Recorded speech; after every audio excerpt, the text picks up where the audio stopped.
నమస్తే, నేను మీ Ashok Kumar. Welcome to our channel. YCP మొత్తం నారా లోకేష్ నామజపం చేస్తుంది ఈ రోజున.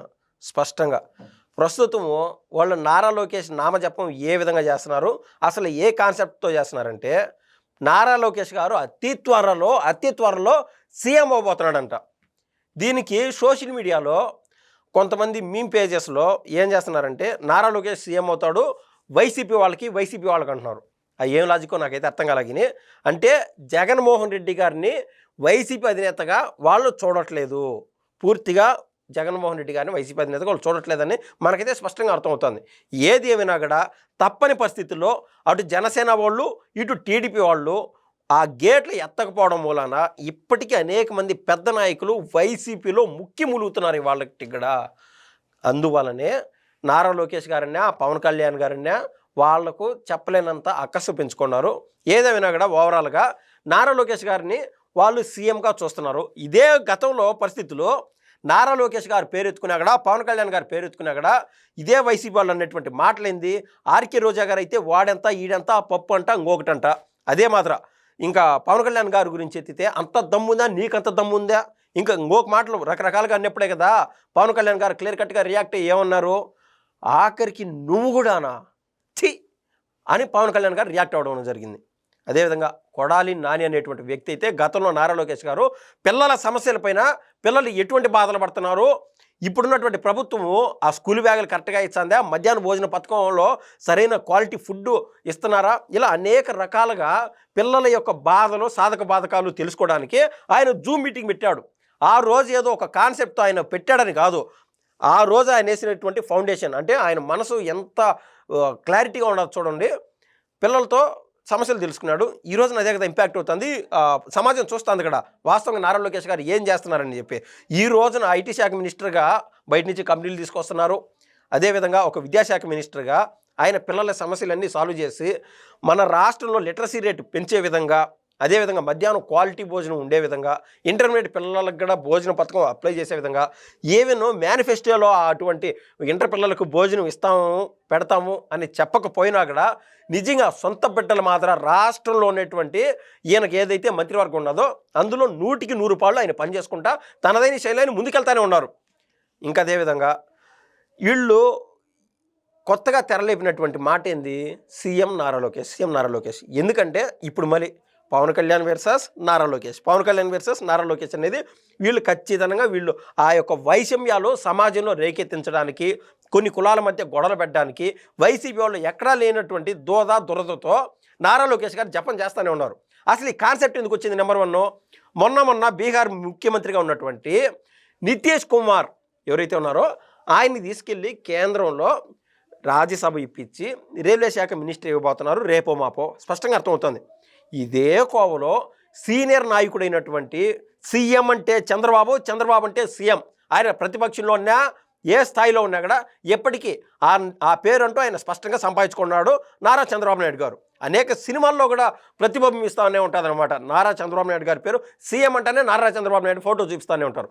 అదే మాత్రం చంద్రబాబు గారిని కూడా సీనియర్ నాయకుడు కాబట్టి ఆయన సేవల్ని వినియోగించుకుందామని చెప్పి కేంద్రంలో ఏదైతే ప్రధానమైన పార్టీ బీజేపీ ఉన్నదో వాళ్ళు చంద్రబాబు గారితో చర్చలు చేస్తున్నారు. వైస్ ప్రైమ్ మినిస్టర్, ఉప ప్రధాని చెయ్యాలా, ఒక పక్క నరేంద్ర మోడీ గారు, ఆయన తర్వాత స్థానంలో నారా చంద్రబాబు నాయుడు గారే ఉండాలా అనేటువంటి చర్చలు జరుగుతున్నాయని చెప్పి సమాజంలో అనేక డిస్కషన్లు జరుగుతూనే ఉన్నాయి. అది ఏ ద్వారా ఏ విధంగా లీకులు వచ్చాయో మనకు తెలియదు, కానీ ఖచ్చితంగా డిస్కషన్ అయితే జరుగుతుంది. ఈ క్రమంలో ఒకవేళ నారా చంద్రబాబు నాయుడు గారికే కన్నా వైస్ ప్రైమ్ మినిస్టర్ కన్నా పోస్ట్ ఇస్తే, ఇప్పటిదాకా బాబు గారు ఢిల్లీకి వెళ్ళి స్వామివారి విగ్రహం తీసుకెళ్ళడం కానీ, స్వామివారి ప్రసాదం తీసుకెళ్ళడం కానీ, వెంకటేశ్వర స్వామిది, అదేవిధంగా మన రాష్ట్రంలో ఉన్నటువంటి కల్చర్ని ప్రతిబింబించే విధంగా ఏదన్నా కొన్ని సింబల్స్ తీసుకెళ్ళడం కానీ అనేక ఇస్తూ ఉంటారనమాట గిఫ్ట్లు.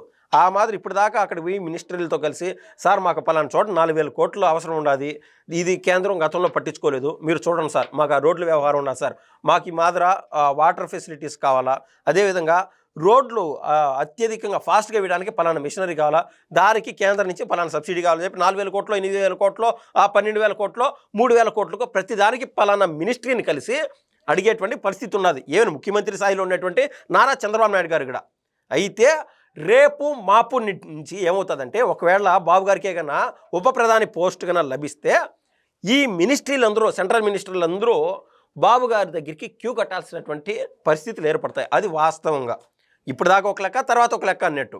అయినా కూడా ఇది బాబు గారి కోర్టులో ఉందో లేదో మనం చెప్పలేం. కానీ ఒకవేళ బాబు గారి కోర్టులోకి ఉప ప్రధాని పోస్ట్ వచ్చినా కూడా దాన్ని ఆయన ఏమైనా కాలదనుకుంటాడేమో, వదులుకుంటాడేమో అనేటువంటి క్వశ్చన్ మార్కులు కూడా ఉన్నాయి. ఎందుకంటే గతంలో అటల్ బిహారీ వాజ్పేయి గారు స్వయంగా ఏపీ ముఖ్యమంత్రి అయినటువంటి నారా చంద్రబాబు నాయుడు గారికి 8 మినిస్ట్రీ పోస్టులు, 8 సెంట్రల్ మినిస్ట్రీ పోస్టులు అప్పగిస్తా ఉన్నా కూడా నాకు వద్దనంటే వద్దు, వద్దంటే వద్దు.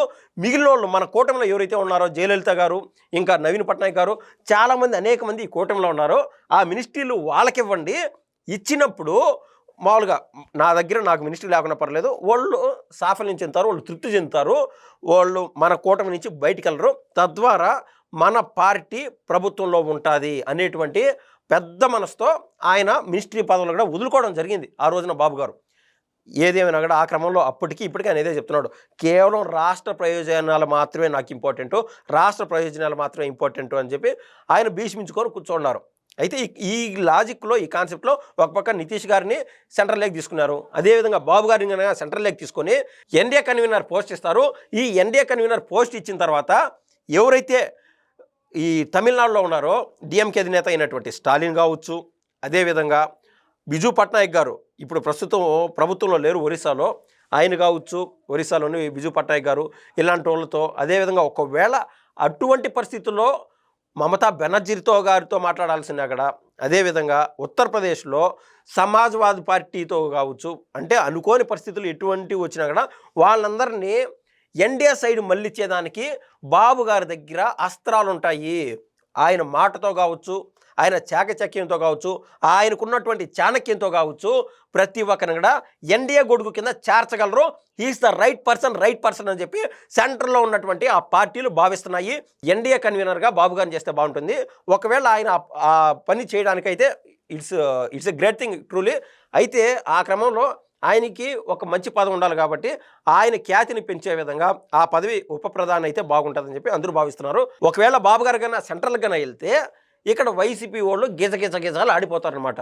మనం చెప్పినాం కదా, ఎవరన్నా సెంట్రల్ మినిస్టర్ కలిసినప్పుడు పలానా గిఫ్ట్లను ఎత్తుకోమయ్యాలా, మన సాధక బాధకాలని చెప్పుకోవాలా. ఎక్కడున్నటువంటి ఏ స్టేట్లో ఉన్న వాళ్ళైనా సరే రేపు మాపటి నుంచి బాబు గారి దగ్గరికి వీళ్ళు క్యూ కడతారు. ఈ క్రమంలో ఇక్కడున్నటువంటి జగన్మోహన్ రెడ్డి గారు వైసీపీ బ్యాచ్ ఎవరైతే ఉన్నారో వీళ్ళు చేసినటువంటి అవినీతి చిట్టా మొత్తము సెంట్రల్ మినిస్టర్ల దగ్గర ఏ లాబింగ్లు చేసినా కూడా అక్కడ బాబు గారు ఉన్న చేతన ప్రతి ఒక్కరూ సైలెంట్ అయ్యేటువంటి పరిస్థితి ఖచ్చితంగా దాపరిస్తుంది.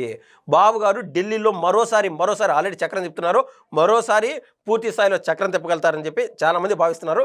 ఈ క్రమంలో నారా లోకేష్ గారు చీఫ్ మినిస్టర్ అవుతారేమో అని కావాలని వైసీపీ వాళ్ళు పండు కింద రాయి మాదిరా ఇప్పటి నుంచే లొసుగులు పెట్టడానికి, రేపో మాపో బాబు గారి దగ్గర లేదు నేను రాష్ట్రాన్ని దాటి నేను ఎక్కడికి పోవట్లేదు అని బాబు గారి దగ్గరనో నారా లోకేష్ గారి దగ్గరనో వీళ్ళ దగ్గర అనిపించేదానికి వీళ్ళు పన్నుతున్నటువంటి కుయుక్తులు అంత ఆశమాషగా లేవు.